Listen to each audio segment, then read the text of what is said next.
Hey guys, what's going on? It's Dan, and I am back with another season of the VDL-V Create Division. This is Season 7 and my second season of participating. So, just like last year, I wanted to make a preseason power rankings based on the rosters going into the first week. My methodology for this, I always need to make sure I'm clear on. I take coach and playstyle into account not at all. This is strictly going to be based on the Pokemon on the team, and the way I want to look at it is if 100 equally skilled players were given each team and then asked to play every matchup against one another. That's about, in this case, 2,300 matches. This is what I would expect the final standings to come out with for each team. So this isn't saying that number 2 is always going to lose to number 1, because number 2 could actually have a favorable matchup against number 1, but number 1 could have a slightly better matchup against the rest of the field, meaning it would be higher in the standings, hence it being number 1 instead of number 2, even though number 2 beats it 1v1. And I must say that these are obviously not predictive, because coach and playstyle are not taken into consideration at all. This is more of just a fun mental exercise to go through.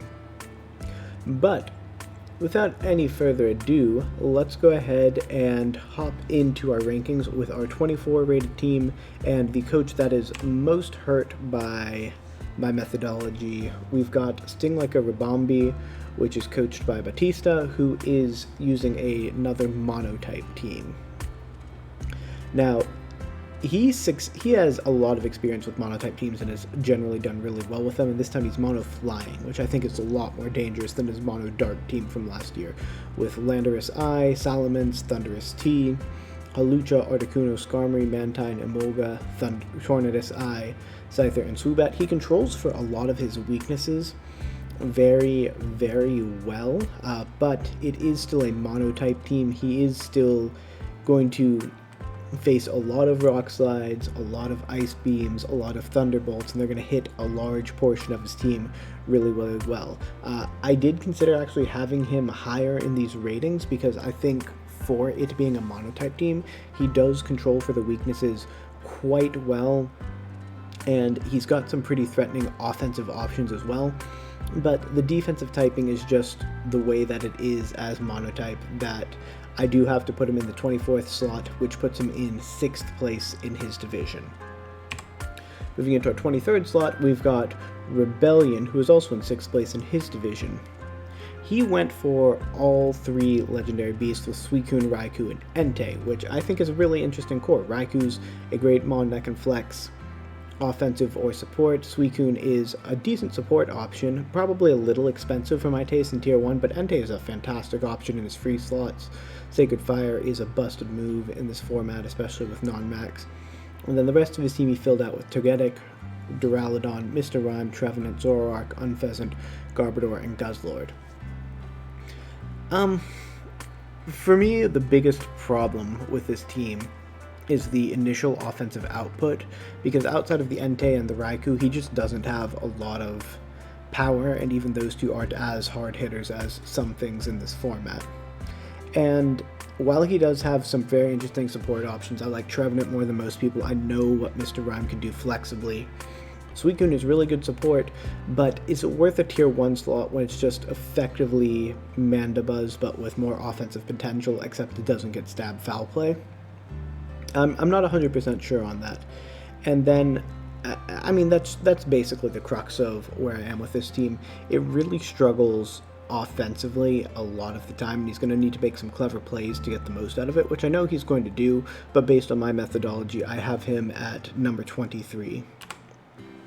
At number 22, we've got the Pogging Porygons with Urshifu Single Strike, Blastoise, Bronzong, Silvally, Braviary, Togepi, Shiinotic, Throw, Moltres, Dragalge, and Herdier.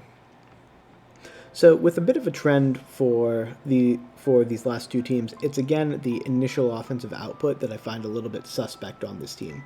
Moltres and Urshifu are going to be carrying really, really heavy loads, and Urshifu is one of the best Pokemon in the format, don't get me wrong with that, so it absolutely has the capacity to do that, but I don't know if it's supported incredibly well by the rest of the team to allow it to do that.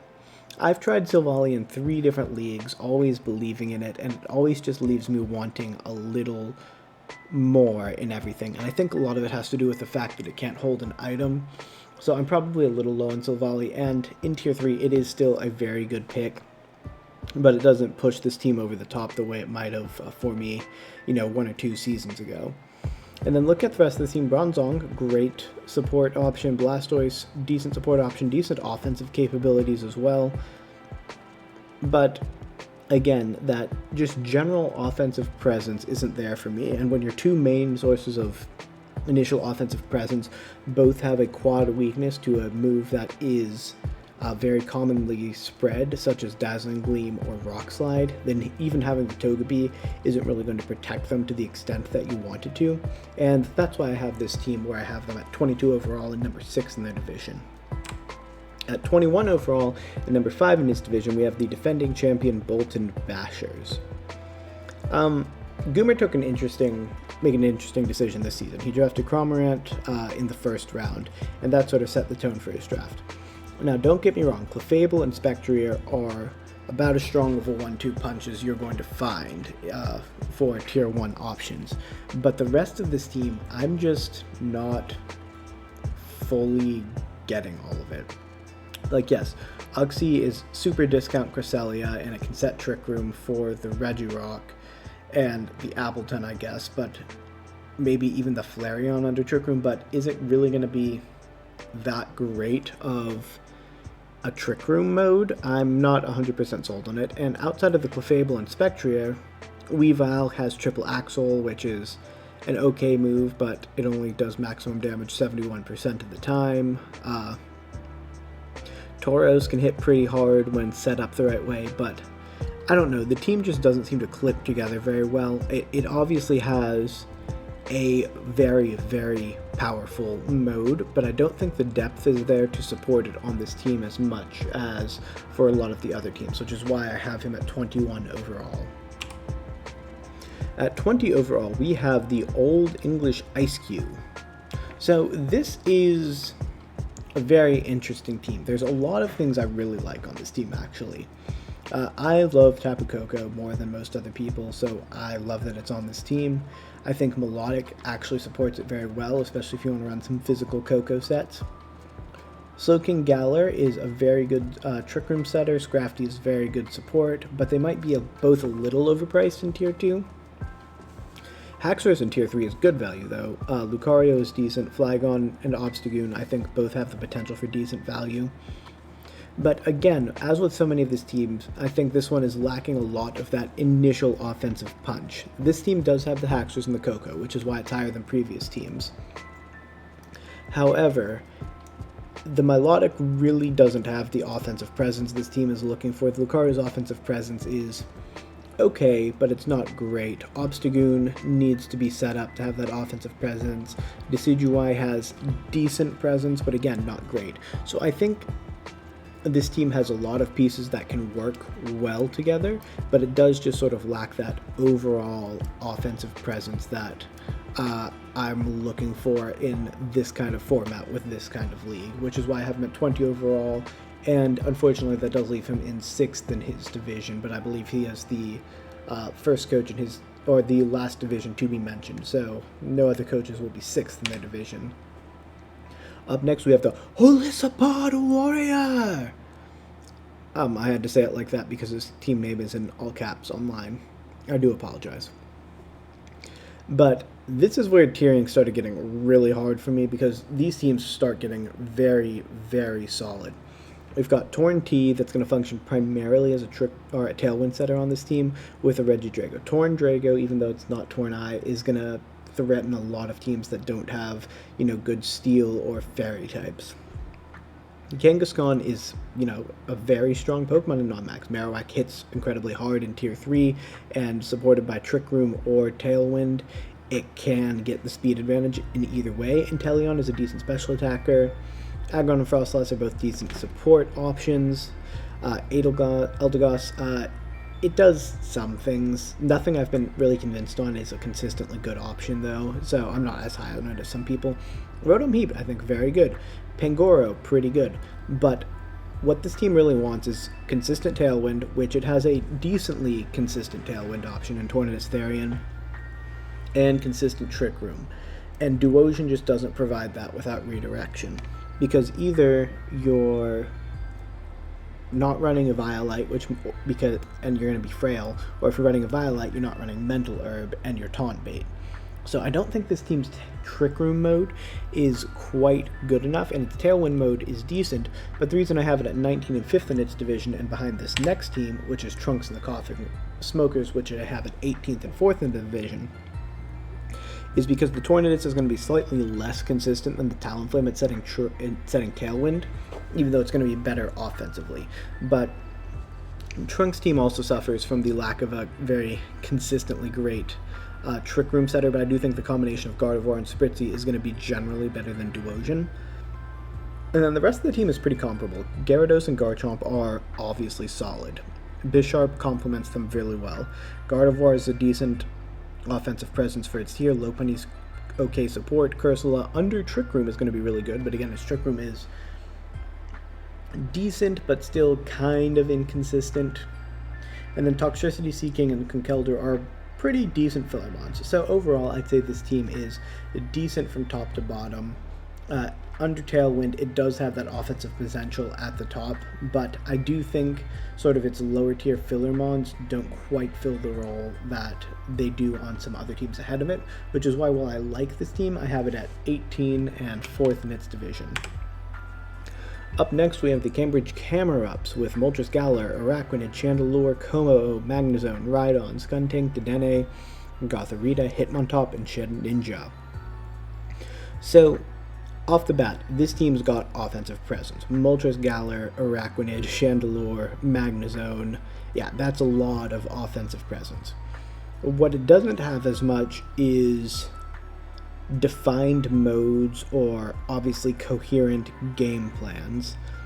Like, if you want an Araquanid team, you want to have it going first a lot of the time, because it is just a one-button destroyer with liquidation, but you want to make sure you're able to click that button and that nothing else is getting the jump on it.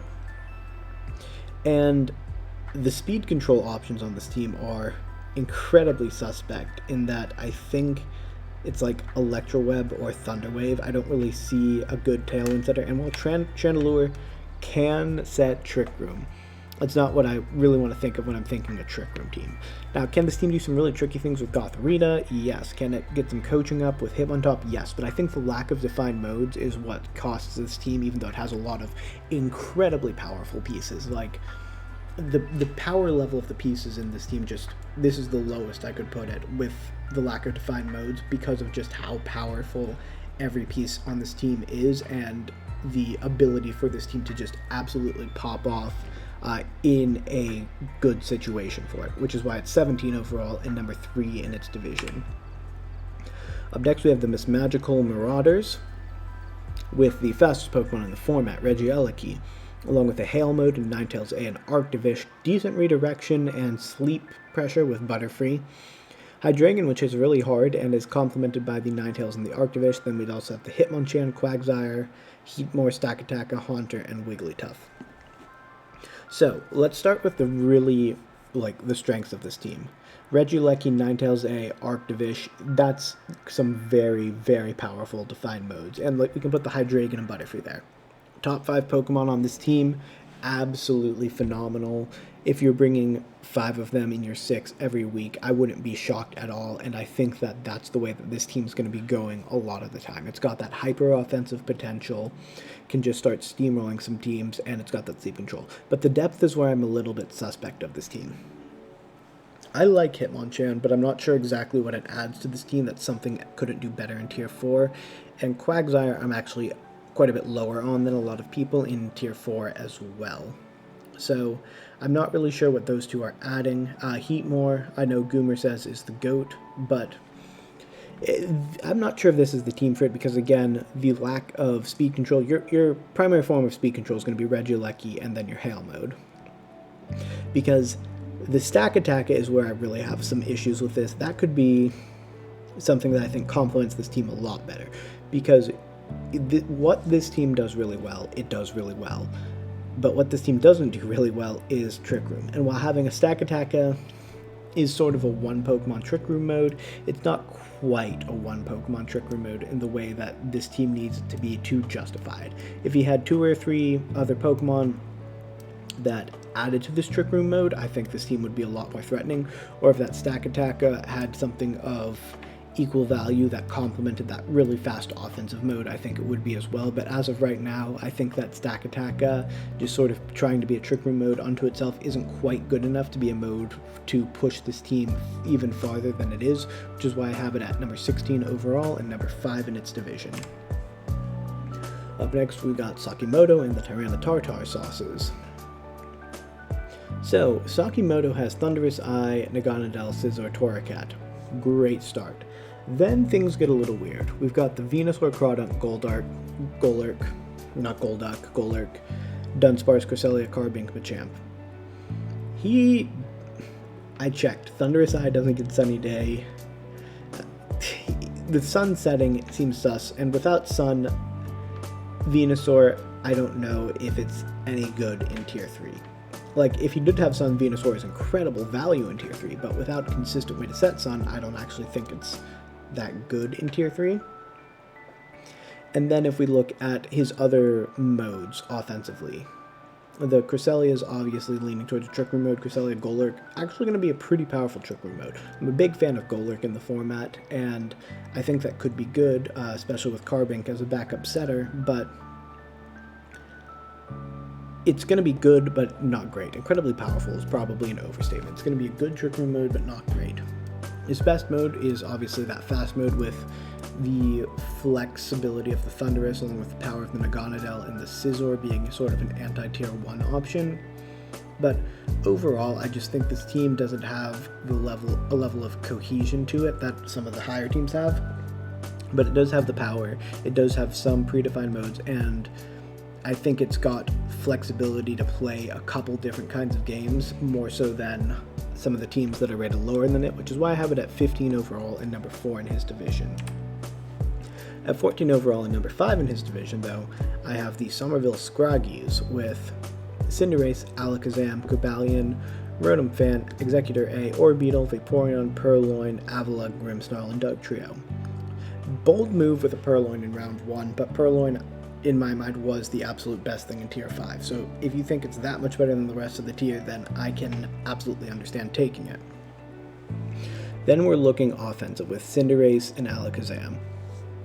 Those two are leaning towards a hyper-offensive playstyle, but Cobalion doesn't lean into that, neither does Executor or Orbeetle.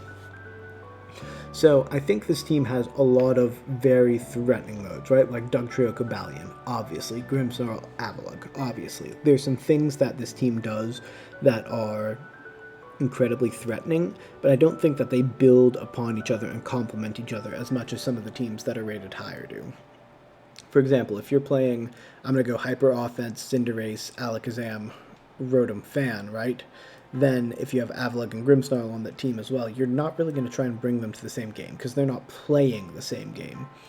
So I think this team has a lot of powerful modes, I think it has a lot of powerful Pokemon, but I struggle to see consistent sets of 4 Pokemon that you want to bring game to game that are going to allow you to play with one another very effectively.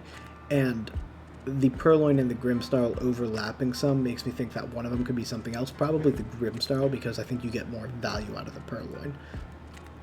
But moving on to Team 13, and number 3 in his division, we've got the Drowzy Dracozolts, with a very classic-looking Rain mode start with Politoed Ferrothorn and a Rain Sweeper of Omastar that I think is underexplored. I'm actually very excited to see what the Omastar does this season. The rest of the team, we've got Goodra, Salazzle, Luxray, Poltegeist, Bewear, Vullaby, Gothitelle, and Rapidash G. Gothitelle and Goodra, obviously really good options. Ferrothorn, obviously a good option that can allow you to play a game that your opponent isn't ready to play. Salazzle, Luxray, Poltegeist, Bewear, Vullaby.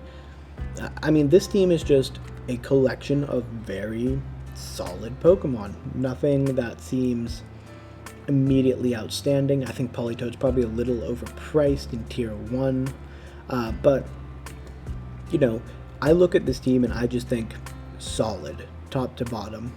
It's got decent modes, it's got decent Pokemon, and everything is very decent. This team is the classic conundrum of it does everything at a 6 to 7 out of 10 level, but nothing at a 9 or 10 out of 10 level. And then where do I value that? Do I value that better because it can do a lot of things decently well, or do I dock it because it doesn't do anything, exceptionally well? And if its best mode goes up against someone else's best mode is likely going to win. So that's why I've got this team as sort of a middle of the pack team, because solid top to bottom without anything exceptional, that just sounds like a pretty middle of the pack team, which is 13 overall and 3 in their division. But moving on to the MK Mimikyus, I have a 12 overall and number 2 in their division, with Indeedee, Blaziken, Hatterene, Boltund, Drapion, Klinklang, HOLYSOPOD, Altaria, Abomasnow, Mudsdale, and Beartick. So let's start with the good.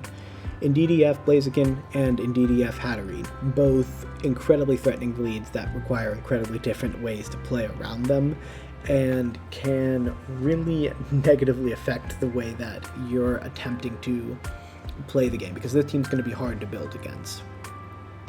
I think the Boltund and HOLYSOPOD actually complement those modes really well, and Altaria to shut down opposing weather is decent.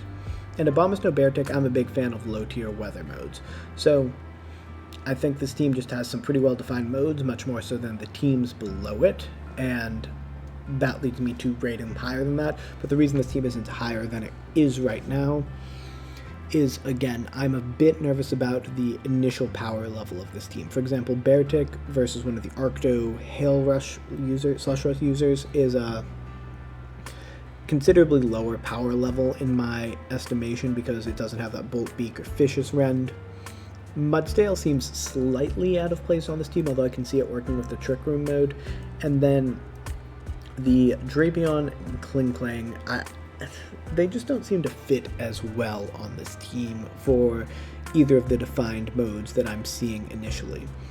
So, while I think this team is powerful, it's got the defined modes, I just think that there's a little bit of, I don't want to say dead weight, but Pokemon that I will need to see proven why they are going to be a successful part of supporting this team, and why they aren't different Pokemon within those tiers, which is why I have them where they are at number 12 overall and number 2 in their division.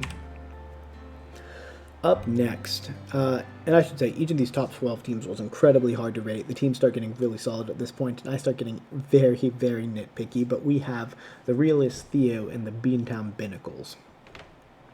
So let's get this out of the way. Whimsicott Heatran, he won VBA Season 1 with a Whimsicott Heatran team, so he knows what he's doing with those two.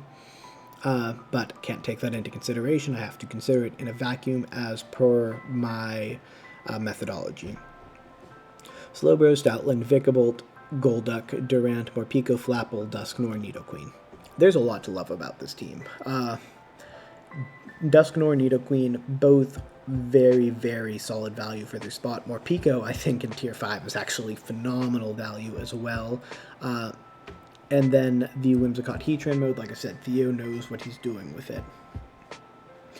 Again, this team reminds me a lot of the Drowzy Dracozolt team, where it's got a lot of things it does decently well, and I think just almost across the board slightly higher than the Drowzy Dracozolts, but there's nothing exceptional. The Whimsicott's Tailwind, really the Pokemon that's taking advantage of that is Heatran, to some extent Durant, and those are both fire types, or steel types. And then maybe you could say the Nidoqueen and Vikavolt also take advantage of it, like the Nidoqueen obviously does, but the justification of Whimsicott in Tier 1, I'm not sure is entirely there. If you're going to invest that much in the Whimsicott, you want to make sure that you are able to build around the Whimsicott and have multiple ways to take advantage of that Whimsicott. And while that early Tailwind is going to help some of his team, he has a lot of resources dedicated to potential Trick Room modes as well. And while something like the Vikavolt could work in either direction, I just think that he's half a Pokemon short on a couple different modes from this being an exceptional team. But as it is, I still think it is very, very good. But now we are into the top 10, and at number 10 we have the South Croydon Saurs. So at first glance I had this team slightly higher because it is offensively threatening. It's got the Dracovish, the Meowstic Male, the Sylveon, the Hippowdon, Archeops, Excelgor, Toxapex, Magneton. Amoonguss, Magmar, and Explode. This team can do a lot of damage and do it really quickly, and it has an obviously powerful defined mode with Hippowdon Dracovish and great support out of that Meowstic male. My problem with this team is defensively. If it ever gets on the back foot, this team's going to struggle because the defenses on this team outside of, Eviolite, Magneton, Hippowdon, and to some extent the Amoonguss, are really going to struggle getting some switches in. Because if you're switching into Toxapex instead of playing offensively, I think you're in the wrong direction. This team, the best thing this team does is be hyper offense, and if you start bringing in your really, really bulky things with it, you're not going to do quite as well with it. So I would have liked to see him lean slightly more into that hyper offense and maybe just have slightly better switches with some of those options as well. But again, this team is very threatening. Obviously a threat to take home the championship at this point because the Amoonguss and Meowstic M are going to be horrible to prep against each week. Also knowing you have to figure out how to deal with a Dracovish under Sand. And then if he can get that Sylveon set up with Tailwind on the Archeops, there's a lot this team could do. If that Archeops was an Aerodactyl and base 130 speed instead, this team would be a lot higher. That's how nitpicky I'm having to be at this point. Is the difference between Archeops and Aerodactyl separating this team in maybe a top 6 finish. But moving on to team number 9, we have the Tendo Melmetals, who are actually the first team to be ranked number 1 in their division. We have the Celesteela, Dracozolt, Comfey, Diggersby, Jellicent, Dugtrio A, Stonejourner, Hippopotas, Regigigas, Weezing, Pukamugu. So you obviously see Regigigas Weezing, that's obviously going to be decently threatening, but not as much without Max as it is with Max. Celesteela, again, another Pokemon that's much better in Max than without Max, but again, a decently threatening Pokemon all around. You have a Dracozolt, which loves the sand, and then Hippopotas as the sand setter I'm not fully sold on, but I do get that it was the only way you could functionally set sand. Dracozolt doesn't need the sand to be good, but it is its best mode because without, again, Max, your running Hustle is a lot more suspicious. And I think that's overall where my thoughts are on this team. This team, if this were a Max League, top 2 or 3 team, absolutely. But without Max, I think that a lot of the team, the pieces don't work quite as well individually or together. I mean, I still think it's a great team, obviously, but I'm going to need to see proven to me why it's going to work as well outside of Max as this team would in Max, because in Max, this team just starts crushing people. At number 8, we have the Brisbane Blazikens, who are number 3 in their division. We've got the Togekiss Latios for a really solid Fairy Dragon start, with the Persian A as a good support option, Azelf, an underrated physical or special attacker, Magmortar, Heliolisk, Thwackey, Phalanx, Mamoswine, Mile, Bearscudo. So, this team, obviously very, very good. And while its high tiers do lean special, its low tiers lean physical, so there's a decent balance there as well. I will say defensively, this team isn't as good as some of the other teams, and that leaves me a little bit of pause, but this team just has absolute steamroll potential. It's got Intimidate and Mile, it's got Intimidate, Deterrence, and Phalanx. The Latios and Togekiss are going to work well together. Persian A is an absolute unit in the format. I don't like Magmortar, that's just me personally, but I understand what it's doing on the team. Heliolisk, I think, without consistent Sun, isn't going to be as great. Thwackey is okay on this team, but I don't think it's absolutely necessary. So there are some things that I absolutely love about this team, and then there are some things on this team that just make me say, okay, is this the best team in the format? And I think some of the weaknesses lead me to say, no, it's not quite there, but it's absolutely a threat that can beat any given team on any given week, and should be looked at as a playoff threat as well. At number 7 and number 4 in his division, we have the Bulky Dragons. The Zapdos, Galar, Klefki, Latios, Gengar, Escavalier, Lurantis, Malamar, Lantern, Arcanine, Double, Piloswine. Masterfully crafted team, top to bottom. This team looks like a lot of fun to pilot. It's got a lot of powerful modes. It's got a lot of powerful options. The only thing that's holding this team back from a top 3 rating is its inconsistency of Trick Room. You have Escavalier and Lurantis. You want to be able to threaten Trick Room. And the Trick Room threat on this team isn't great, and then the Tailwind option on this team is decent with the Latios, but it's not a top-tier Tailwind option either, so the speed control is a bit lacking on this team, but otherwise, offensively, defensively, this team's going to hit hard, it's going to have some bulk, and if it just had some slightly better speed control options, this team would be a top 3 team, hands down. I think it's going to be a dark horse team throughout the season because people are going to say, oh, I can get the speed drop on this team. I'm going to feel pretty good going into the matchup, and you should not feel good going into the matchup with this team, even if it's going to be moving second a lot of the time. Number 6 and number 2 in his division, we have the Welsh Wailords with Incineroar, Slowking, Corviknight, Arctozolt, Seismitoad, Spiritomb, Miltank, Aurorus, Roserade, Herrick, Grass Pelipper. Okay, so we've got double rain, or double weather. We've got rain and hail, so this is some really defined modes. Incin as a great bulky pivot that can do a lot of things in this format. Slowking is an exceptional Trick Room setter. Corviknight is a decent Tailwind setter and also just a bulky threat by itself that can start iron defensing, body pressing, doing a lot of things that are just generally really annoying. The one knock I have against this team is that the modes don't build on each other.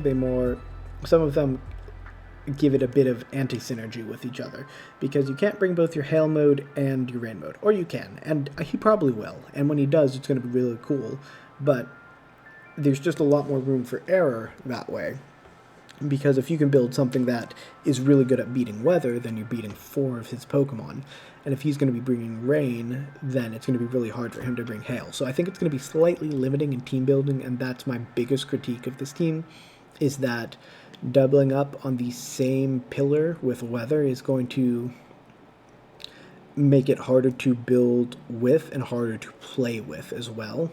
But I do think overall this team is absolutely threatening. It has the output, it's got the defensive synergy, it's got the speed control options, and I am looking forward to seeing what it does this season. In number 5, we have the Rolled Gold Pretzels with Clefairy, Nihilego, Aegislash, Tangrowth, Swampert, Persian, Sharpedo, Absol, Noivern, Rapidash, Scolipede. Weirdest team in the league. Absolutely the weirdest team in the league. But in every single slot, well, not every single slot, in most of the slots, he's getting value. Nihilego, that's value. Aegislash, value. Tangrowth, value. Swampert, probably about right on par with where it should be. Persian, same there. Sharpedo, same. Absol, value. Noivern, Rapidash, value. Scolipede, value. So, I'm not sure what the plan on a game-to-game basis with this team is. I don't really see the modes as much, and that's costing his team a little bit. But in terms of the power level, the value from pick to pick, and the overall potential of these Pokemons, like, this team is absolutely there, and I think is going to be incredibly threatening on a week-to-week basis, just because he's playing basically functionally with 2 or 3 total extra tier worth of Pokemon than a lot of other teams are, because of how many times he got something that is very, very valuable within its tier.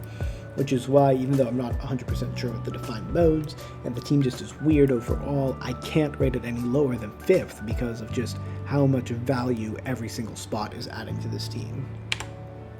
4th, we have the Georgia Gurchins. Let's start with Excadrill, T-Tar, Articuno G. Fantastic. T-Tar, steal in Tier 2. I think it's an obvious Tier 1 Pokemon. In Tier 2, that is an absolute value, and you get to pair it with Excadrill and Articuno G, and suddenly, man, this team has a really good mode that you want to intimidate, but you're afraid to intimidate. Then you've got the Pincurchin and the Raichu A that provide a secondary mode, Riolu that complements that primary mode very well, Ribombee, Turtonator, Quillfish, Gourgeist, and Linoone kind of flesh out a tertiary Trick Room mode as well. So again, I think the Gurchins this season are a top team, really well put together, really well fleshed out.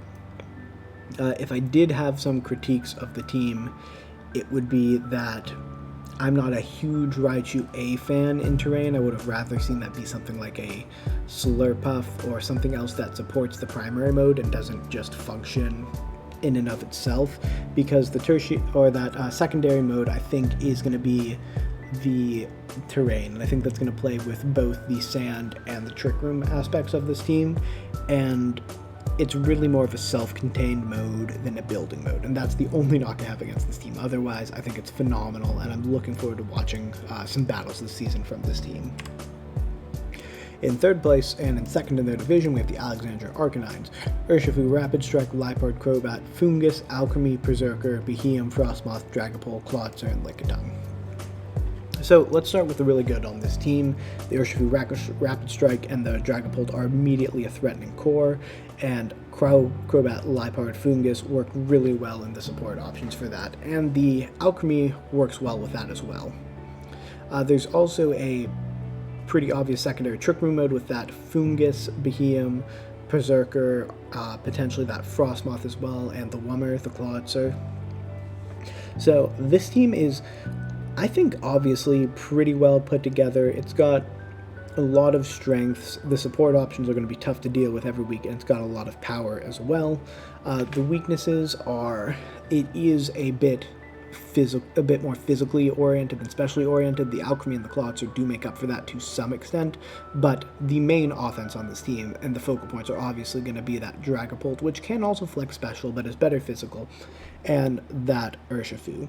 So I think if you can find some good anti-physical modes for this team, you're going to have a lot of success against it, but otherwise, really well put together, really threatening team as well, that has some argument for the top spot as well, but I think that there were two teams that were better than it this season, but I'm looking forward to playing with it. This is my team, obviously. I'm looking forward to playing with this team this season, and it looks like it's going to be a lot of fun to build with. And Liepard, Crobat, and Berserker are obviously some comfort picks for me as I'm exploring some new things in other slots. But to number 2 overall and number 1 in his division, we have the Tricksy Treeckos, Otto, the 2-time champ, with the Tapu Fini, Ninetales, Raichu, Charizard, Drifblim, Copperajah, Sock, Shiftry, Crocodile, Vileplume, Lunatone. Okay, let's talk about how good the dual mode on this team is and how well it works together. You got Tapu Fini, Drifblim, and that's obvious mode, right? And it works really well with Ninetales, Charizard, Vileplume, Shiftry. You've got two things right there. So if you're fighting this team, you have to be able to fight weather and you have to be able to fight terrain. Because if you're losing one of those battles, or you're just going to forfeit one of those battles, you're going to lose to this team. And then he's got that, first of all, Crocodile, great support option for this team. And then his backup sort of Trick Room offensive mode with the Copperajah and Sock, I think those are both really good value in Tier 4. The one thing I have against this team is the Lunatone as the Trick Room setter.